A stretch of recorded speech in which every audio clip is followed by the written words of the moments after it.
What's up, guys?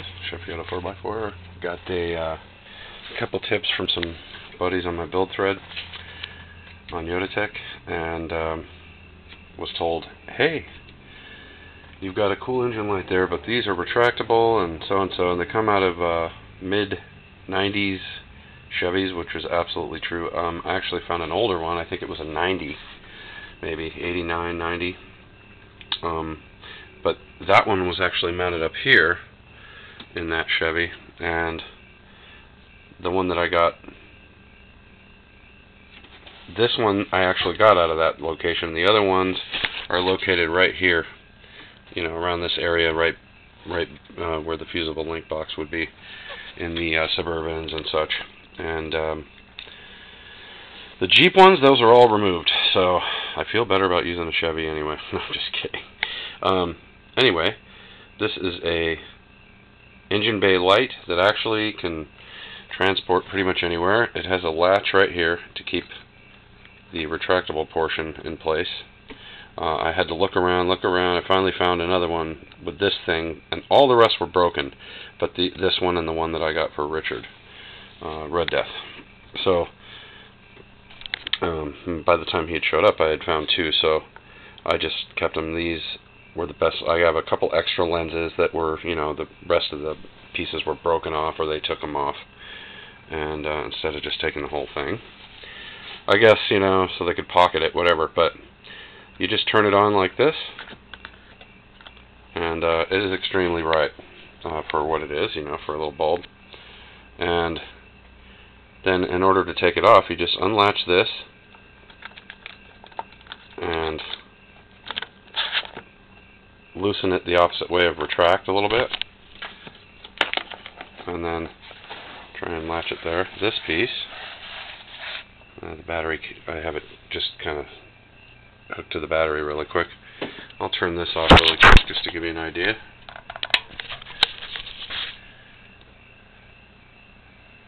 So it's plenty bright for any emergency engine work, and this, I believe, this spot right here, had a magnet, and I think they all just kind of fall out, or the stickum wears away. So I'm going to look into that and see if I can find a replacement magnet that'll fit, and that would be really cool to just be able to bloop, stick it to the roof. So anyway, we've come here about 18 inches here, and you just keep going and going and going. Let's say you need to change a rear tire. Voila. You get plenty of light. You can set it on the ground and just light up wherever you're working. Goes even a little further. And I'm guessing because it's for a Suburban or whatever, they're pretty long. So I want you to be able to get this cord all that way. So it's still got a little bit more room in it, but anyway, in order to retract it, I'll just place this here, and you just turn this, wind it back up,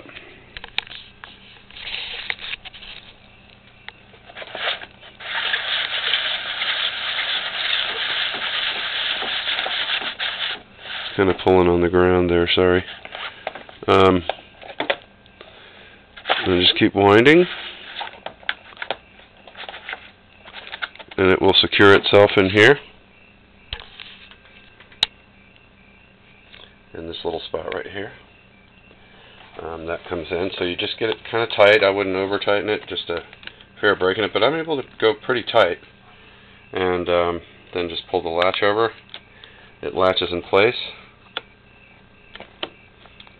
Oops, didn't get it all the way in there. There we go.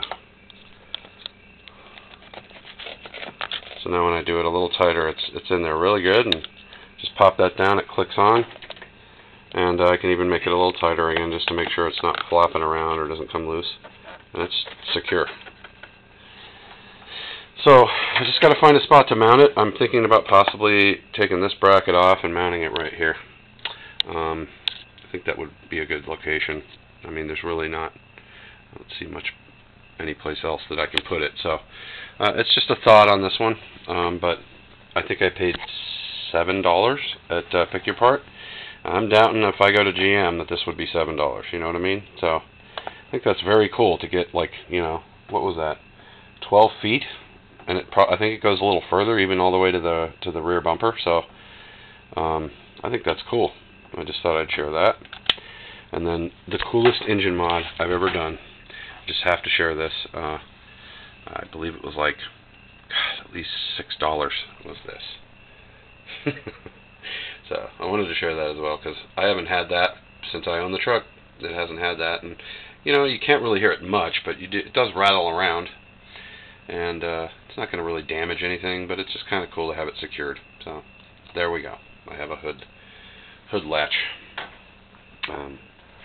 clip, and was from Low Range Off-Road. They offer it, so just thought I'd share that. I also got over here, I'll disconnect this,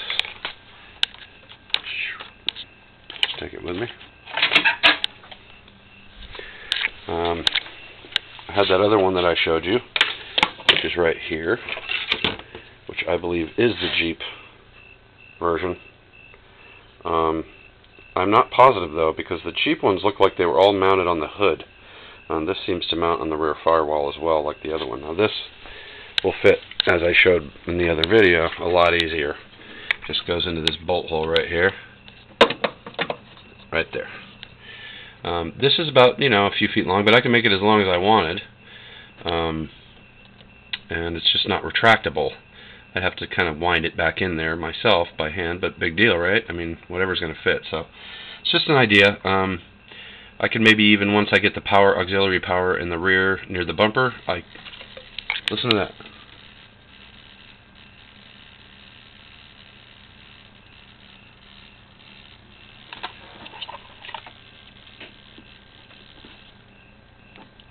That is definitely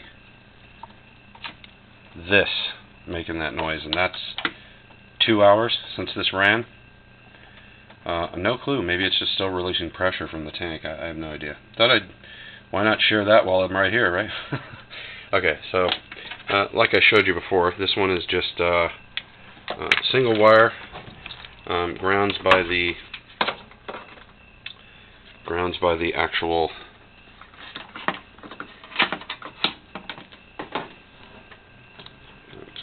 stick this in here real quick. Just put it to power.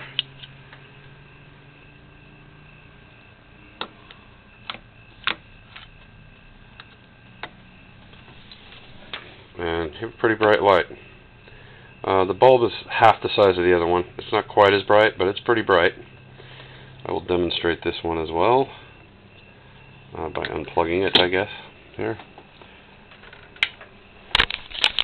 So we'll light up the engine bay a little bit here. This sucker gets hot too, man, I'm telling you. The one thing that I like about this one is that it has a hook. So I can hook it on something like here when I'm working on the engine. And I'd have it wired to my auxiliary fuse block, obviously.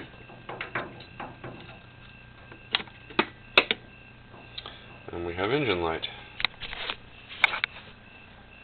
And again, it's plenty of light over some, you know, immediate thing that you're working on. And by taking the hook off, I can move it around anywhere I want, and you can see it provides plenty of light. So again, this one has a hook. It's a little bit more convenient in that way, and still provides plenty of light. So just thought I'd share that and turn it off just to show you.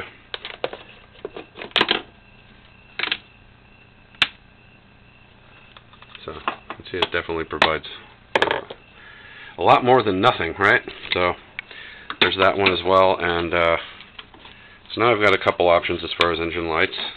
I will use one or the other of these. Oh, and kind of like that. So I might use this one in the engine bay and use the other one in the rear. something like that, to just move around anywhere I want from the trunk. It will easily reach the engine. I could just run it through the window here. I could even use it back here as a light, just a, like a drop light, especially with the magnet, right? So, also got this in the same trip, which is a rear window 4Runner wiper. The actual, wiper itself. The blade is okay, but that's not the point. This is in good shape. And they're very rarely in good shape. And this is off a 2nd gen, and it is exactly the same. So if you're at the junkyard and you have a 1st gen 4Runner, and your wiper is all tweaked, like mine is bent on this side right here, completely upward, so it just isn't effectively wiped the rear window. And there are times when I've needed that. So my rear window wiper washer fluid thing works and all that, but I just, this is just like, I might as well run a toothpick across the back window, because it doesn't really do much. So then I'm going to figure out something here, either to sell them or just hold on to them as a spare kit. But I wanted to share the light thing, that retractable light thing. I think it's pretty cool. Then the rest of it, obviously, rear window relay, and which go out a lot. I have 2 of them that I snagged. A loom to feed through here on the firewall. This is an inclinometer bracket. I've seen inclinometers for sale quite often, and they don't have this. So I was kind of shocked that whoever took the inclinometer, they obviously have one in their truck already, and they didn't need it. So, but anyway, you'd have to pull the dash and all that. So Terry would know about all that stuff. And then the the power antenna is complete. It's just the mast is screwed up, so I need a new mast and feed it in. The motor works really well, and I plugged it in directly. Took this out and plugged mine in, because I have mine up in the fender wrapped around some wire, and it worked perfectly fine.